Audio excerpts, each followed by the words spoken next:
Hello, sister. Hello, sister. Welcome to Hello, Sister podcast with Tiff and Anj, episode 25. Yes, 25. Yeah.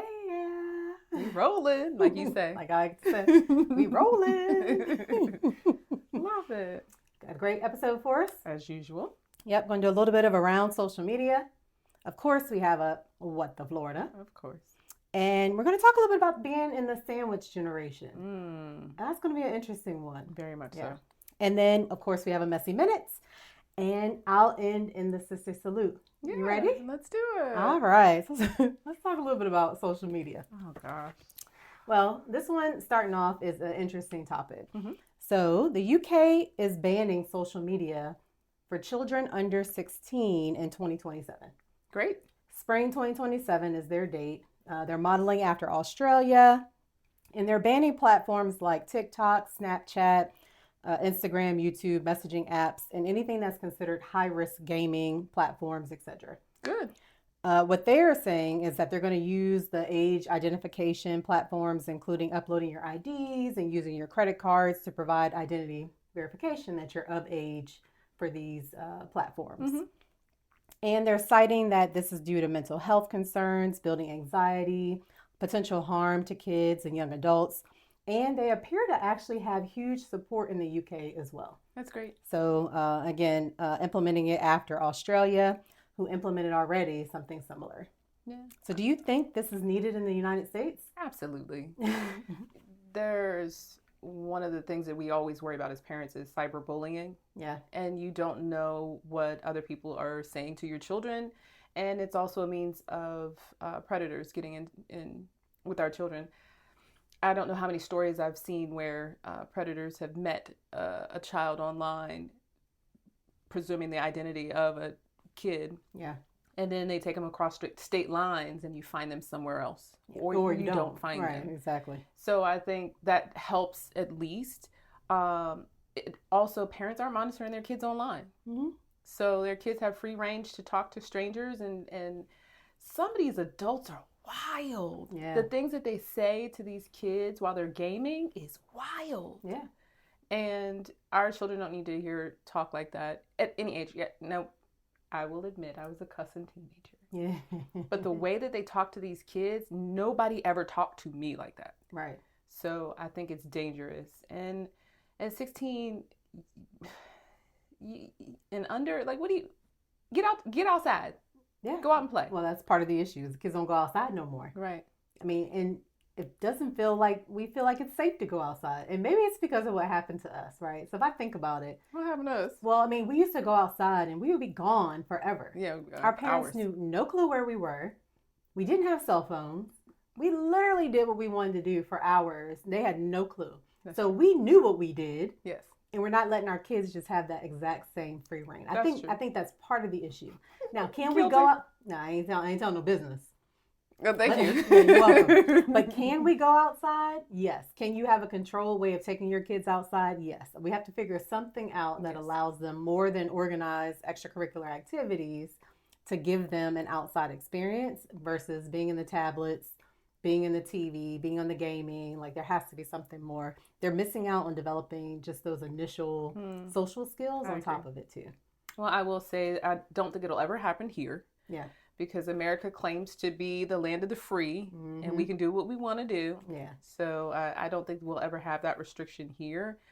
I would love it, but I'm a parent. I get to tell you when you get a cell phone. Right. I get to tell you when you use it. Right. And so for me, it's about parenting. Yeah. So at this point, I don't need to wait for a law.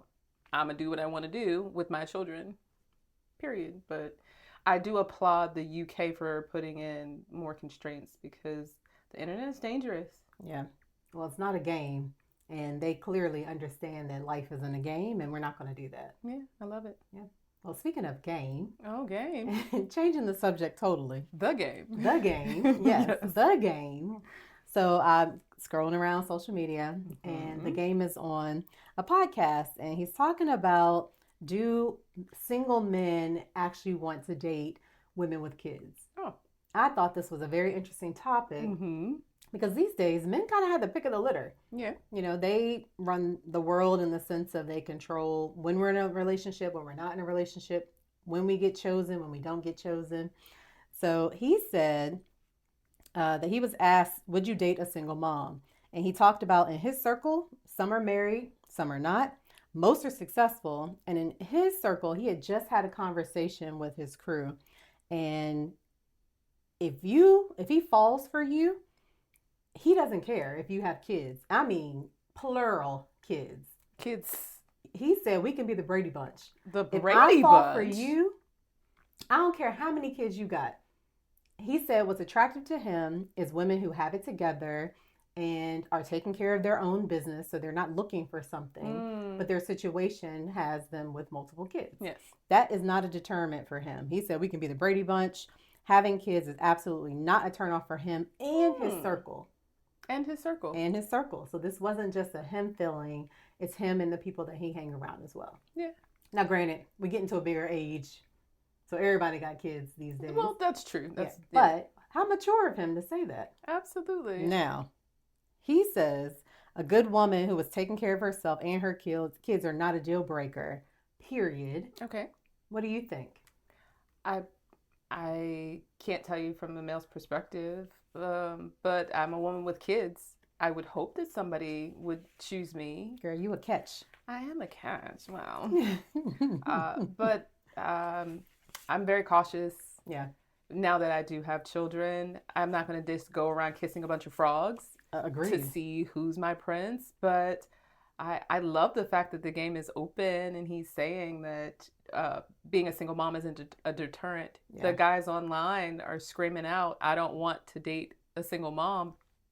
What was that thing we watched the other day where the guy said, I'm dating the mom and I'm not dating the kids? How do you feel about a man who says, I want the woman, not the children? Yeah, well, I think a whole nother show topic that we need to talk about is dating to be married or not. Because some people are just dating for companionship and to have fun. Other people are dating for marriage. If you're dating for marriage, it's a full picture. Yes. If you're not dating for marriage, then you can find some fool that just says, I want you and not your kids. Right. So, but we'll talk about that later. Oh, okay. We'll talk about it later.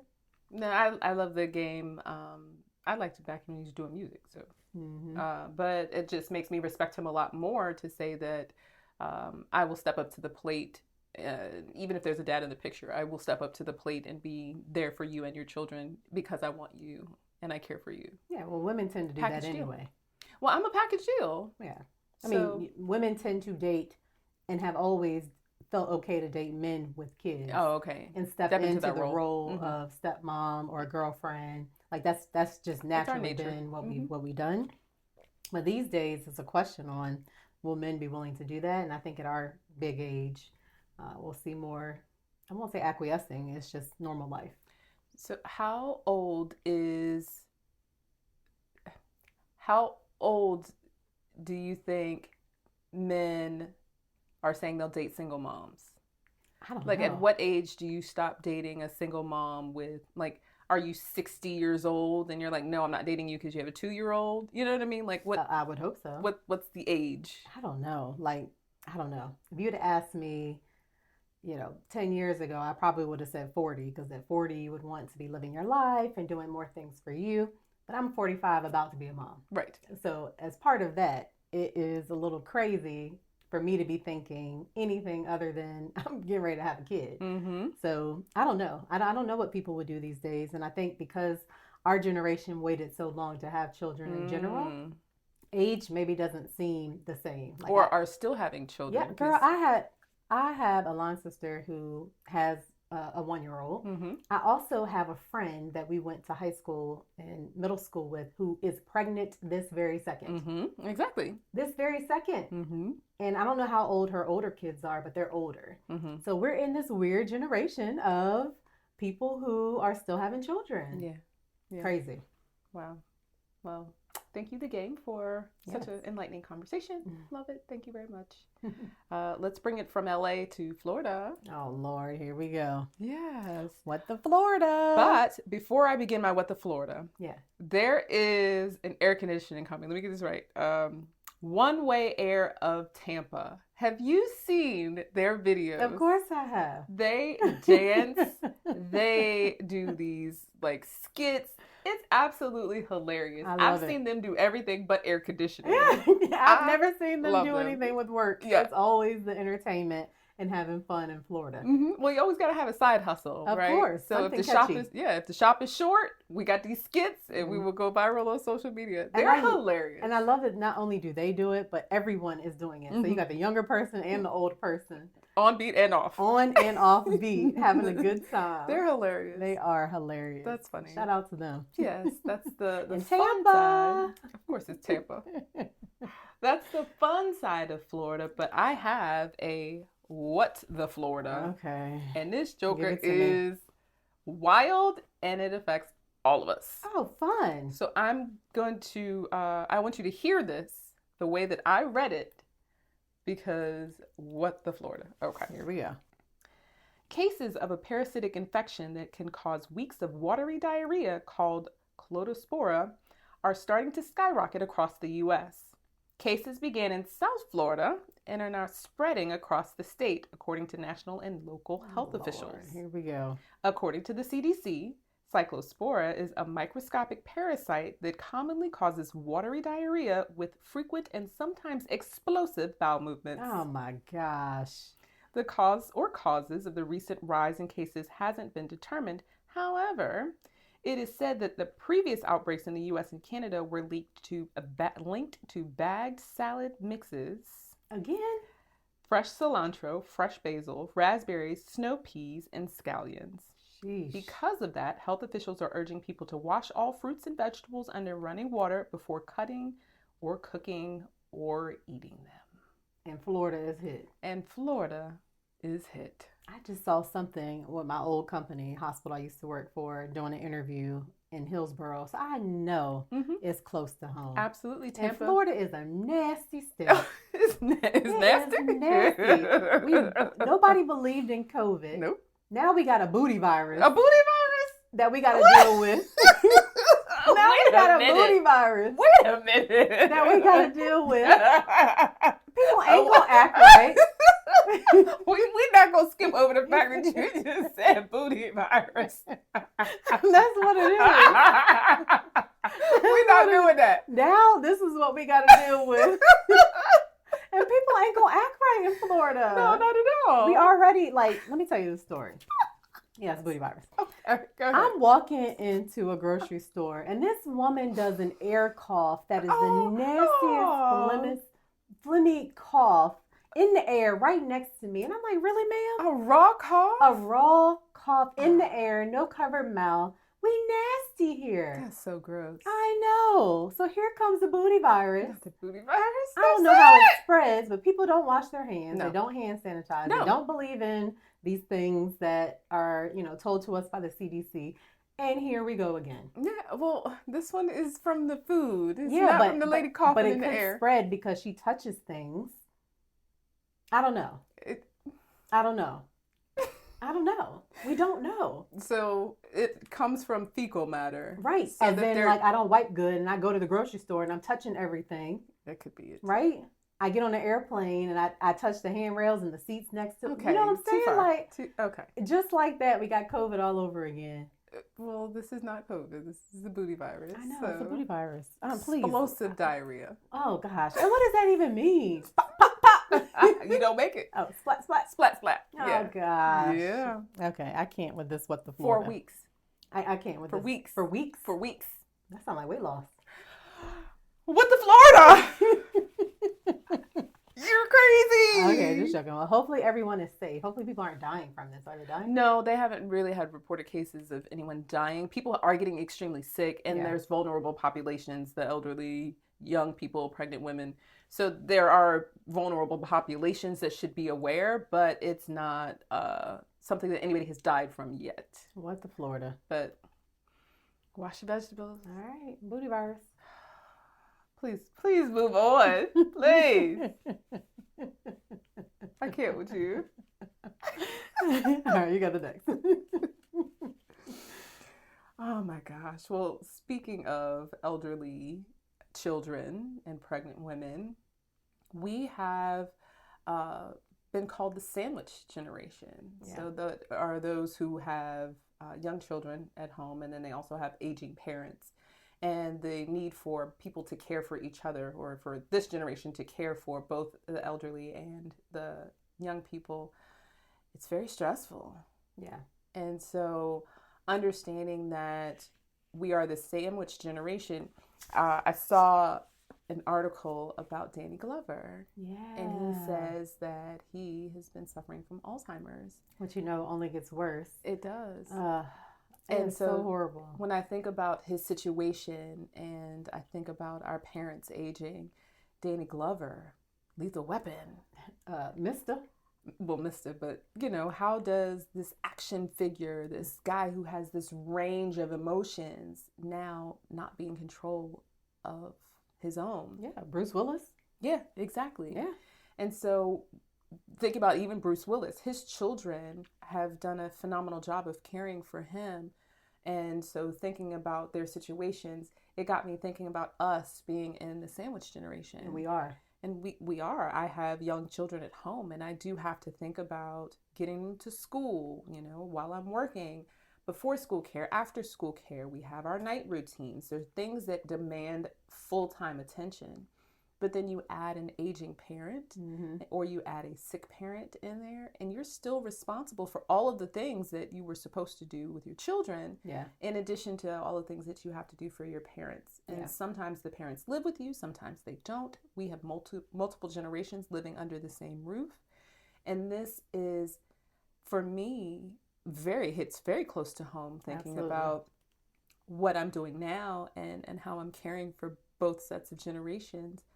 I was tired. Yeah. When are we concentrating on ourselves? That's a great question. Yeah. We're not. We're not at all. And it feels like we're constantly in survival mode, and we're not checking for our own emotions and our own needs. Yeah. I don't know how many times I've been doing something and I get a hunger pang, and I'm like, am I hungry? Did I eat today? And it's because I'm pouring out so much energy into other people and pouring out so much energy into the needs of the people who are most vulnerable that I forgot about myself. Yeah. There's so many of us that are doing that right now. Oh my gosh. I mean, we talked previously about the great millennial burnout. Like, this is exactly it. This is exactly why I made some changes with my own career is people say you can have it all. I don't believe it. You can't have it You all. can have it all at a cost. There is a severe cost. Yeah. You cannot have it all. You can at a cost. Yeah, you can pay for that nanny. You can pay for the housekeeper. You can pay for your health, yeah, or your sanity, or your burnout. Yes, I mean, that is precisely why I needed to make a change. I was burned out at work. I'm starting a family. Yep. I want my family to have the best of me. If I have an hour commute, I work 10 hours plus a day, and an hour commute home, I have nothing to give to you. I have nothing to give to my husband. I have nothing to give to myself. Granted, I prepared so I could have a season of myself doing my own entrepreneurial setup and then moving on to something different. But what do you do if you can't? You're burned out. You got to figure out a way to take care of yourself, because we are in the sandwich generation, taking care of parents and children, maybe even grandkids in some cases as well. Yeah. I actually have a friend who's a grandparent and an active grandparent and has a mother. That's 4 generations. Crazy. That is absolutely Millennial. wild. Absolutely wild. Yeah. I think she's Gen X though. No, I'm talking about my age. She graduated in class of 99. Why do we have to have this debate again? She's probably Gen X. Can we say Xillenials? Xillenials. Can we just say Xillenials? Sure. Okay, because I'm not going to debate you. You are a millennial. I'm Gen X. You are not Gen X. You're the Xillenials. Xillennial. But Gen X. Yes. That. But no, you're absolutely right. And it's a scary thing, but if we can't do anything else other than to tell you to take care of yourself, whether that's a 5-minute walk, a breather, a moment to yourself, or to do something that gives you a chance to recuperate, because the world's asking so much of us, and it's easy to succumb from that, and that's not what we need. Yeah. Do you believe, and this is what you're doing right now, do you believe in a midlife gap year? I'm trying it. I'll let y'all know how it goes, because I am in a gap year. Yeah. At first I was like, am I having a midlife crisis? Is this a crisis that I'm doing? It's not a crisis. No, it is a self-reflection pause. Mm-hmm. And I'm going to call it a Xennial? Xillenial Gap year. I love that. Yeah.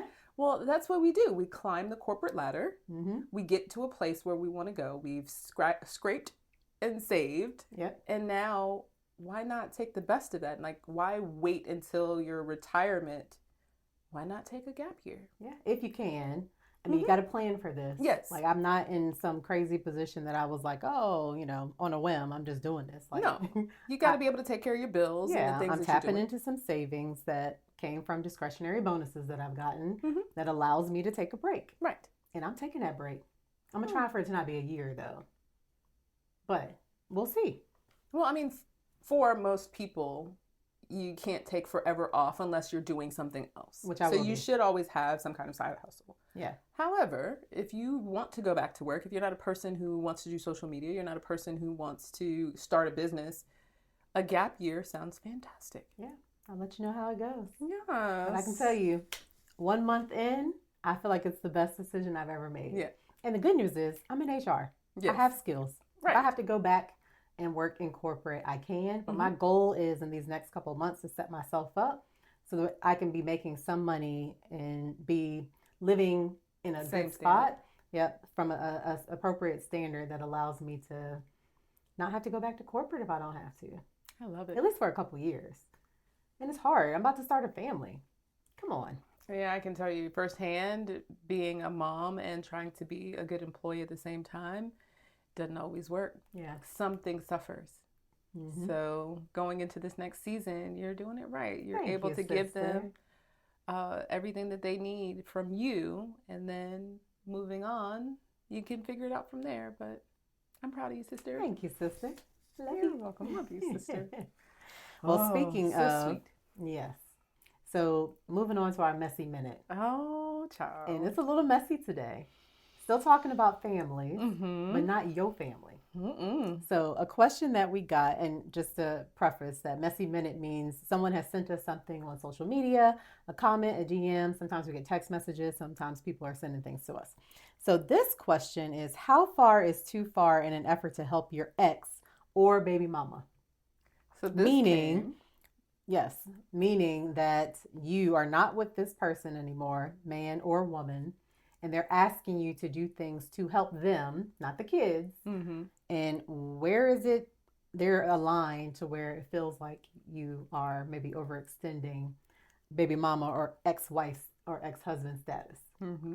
So this came from a video that we received of a baby daddy helping his baby mama move. And so the new wife came through and said, she got a husband. Why are you here helping her move? And he said, my kids are going to live here. I'm helping my kids move. And so that is a great question of how far are you going to go in an effort to help your baby mama? In this instance, I believe he was helping the kids. Now, I have a good enough relationship with my ex that I would hope I could call him and have him help me move.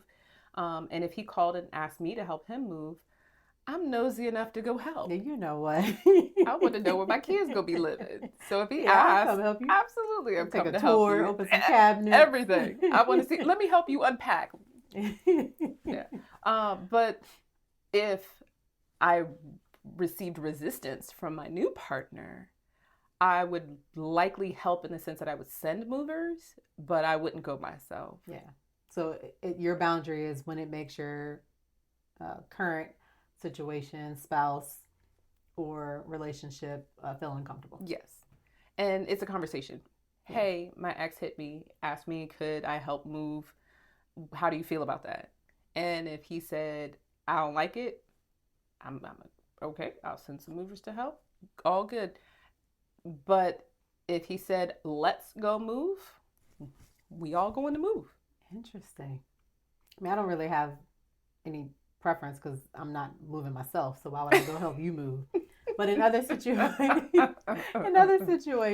though, I mean, I guess I would agree with you. It is as comfortable as my partner is, and I probably would be asking him to come too. So there wouldn't. it depends on the person. If this is a cheater or something else going Correct. on, like you obviously would know your boundaries Yes. and you would know, is this appropriate or is he trying to get away with something? Right. Some people don't move on from their exes or baby mamas, and that's part of the issue. Yeah. I heard a story of an ex. Every time his ex called, he dropped everything and went running over there. Oh no, nobody even does that for you, let alone for your ex. And that was like wild to me. Like they'd be in the middle of date night, they'd be watching a movie, they would be doing anything. As soon as the phone rang, he would say, "Oh, I gotta go help her. It's for the kids. Everything was for the kids." This time out at night, this is for the kids. Yeah, nah. And now we got FaceTime. Let me see him. Let me see them. Let me see that they bleeding on the floor, because that's the only reason you leaving me is they bleeding on the floor. You want to see it first? I need to see the blood. Let me see that the finger cut off, and then I'll come running. Otherwise, no. No. We can go. No, girl. There you go. Oh no, the kids. Let's go. Yeah, we going. I like it. Yeah, that's funny. Yes. Well, another Good messy minute. I like it. That was a good one. Another messy minute we got was another video. We were sent a video of J Hud show topic where the husband called off the wedding because his bride refused to add his sister to the bridal party as a bridesmaid. Crazy. So, should the bride be required to include the groom's preferences or vice versa? If I have a male best friend, should the groom be required to add my male best friend to his party? What do you think? So, sister, yes. What? You think you're obligated to add them? Yes. Okay. If your future husband asked to have his sister included in the bridal party, yes, you should include the sister. Okay. Family. Your male best friend? Absolutely not. He is not obligated to add your male best friend. The same way you're not obligated to add his female best friend. But family, yes. Okay. My brother was a groomsman in my wedding. Yeah, mine His too. sisters were bridesmaids in my wedding. Yeah. So, in my party. I had no problem with it. I thought it was beautiful to include them. Would I have on my own? Nah. Yeah. But the fact that they're his family, yes. Yeah. And they look beautiful. They did. Yes. And for me, you can't start off being too fickle. Yeah. Like, you got to pick your battles. That and is in not a marriage, battle you like, wanna there's pick. some days I be walking over size 15 shoes and I be like, what in the world? And I just pick them up and move them, because why am I going to argue about that? Right. Other times, you argue. Yeah. So if you starting off and you can't even agree on one person Right. who's going to be there anyway, who's already a plate that you paying for, already a plate. yeah, we're going to have some trouble. But you call off the whole I think that's wedding? the thing. So I think him calling off the wedding, this gave him an easy out. Yeah. There had to have been more issues. There had to have been other things that are going on to where he was like, like this is just it. Yeah, that may have been the final straw, but there's no way a man is calling off a wedding because you won't include his sister. Yeah. Either he didn't want to marry her in the first place. He was like, yes, I'm out. I'm out. Or that was the final straw. Like he Yeah. was like, I can't take this anymore. You don't consider me, I'm done. Yeah. But Well, I'm glad he shocked did it about that before. man. Well, thank you. Because why even go through with it? If you have any hesitations, marriage ain't it. Because I can tell Right. you, when you get in there and it is the good and the bad, you got to want to be there. And there's some days that you may not want to. So if you already have hesitations, you give it some more time. Yeah. Or don't. Or don't. Well, last week we talked about red flags. Yeah. So that may have been the final red flag. Red flag. Mm-hmm. Yeah. There had to have been more to it, though. I definitely think that show topic came from something else that we weren't told. Mm-hmm. Yeah. For sure. Mm-hmm. Well, I am moving towards the end. You are. We are. Before I get into my sister salute, I do have a drink today. Yes. Tell us about this not drink. Yes. Well, okay. First of all, it is a mocktail. And it's a mocktail because I had a tooth extracted. Mm-hmm. And I'm now at the point where I can drink sodas, but I cannot drink alcohol. Yes. So I support you, sister. thank you. Not everything has to be a drink, even though that would have been my drink of choice. Yes. But today we have a mocktail. Yes. Let's do it. So today is a bubbly Bellini Bliss mocktail. Mm-hmm. It includes a Bellini Bliss bubbly. Bellini Bliss. Okay. Yes, that's the flavor. And the flavors are peach, pineapple, and mango flavored sparkling water, I added just a little bit of Simply Peach juice just to give it a little bit more flavor. And also, it's melted now, but I did have peach juice ice. Oh. So a little bit of flavor, a little bit of color. And the highlight of the drink is the Bellini Bliss bubbly. So, love it. Sister, and because I don't do anything regular, a little strawberry on top. Of course not. Adorable. I love it. Cheers. Cheers, sister. Tell me that ain't good. Delicious. Tell me that ain't good. Oh, I'm so proud of you. Refreshing for the summer. It is very refreshing for the summer. I'm going to add a little something to it later, but it's good. I like the flavor of it. Yes, Bellinis are awesome. I mean, well, bubblies are awesome, but Bellini Bliss, like they did that one. Okay. And they have so Bellini many more Bliss. flavors too. Love that. I'll have to try some of the other flavors too. Yes, I'll put you on. Thank you, Bubbly. So, with that, I have my sister salute. Okay. I love this one. Oh. All right, so my sister salute is to Destiny Spurlock. Have you heard of her? I did. Yes, she is a trailblazing motorsports racer recognized as the first Black woman to compete in NASCAR. A little bit about her. Her passion for NASCAR began with her grandfather, who introduced her to the sport, helped inspire her dream. She started her career off in drag racing and steadily building up her skills, and then really trying to show that she belonged in motorsports. She was on the Breakfast Club at one point, and she spoke about perseverance, the challenges of breaking into this industry, and staying focused on what she loves and surrounding herself with people who support her career and pushing her to making her hard work her superpower. Oh my gosh. Yes, so Destiny was not born into NASCAR. She does not have the financial advantages that a lot of those people have. She truly has the skill, the motivation, the desire, and the dreams to succeed. So shout out to Miss Destiny Spurlock for doing her thing, for inspiring little girls, not just Black girls, but girls in this hard to get into industry, and she's doing it beautifully. So I love that. shout out to you, Miss Destiny. Shout out, Destiny. Yay, cheers.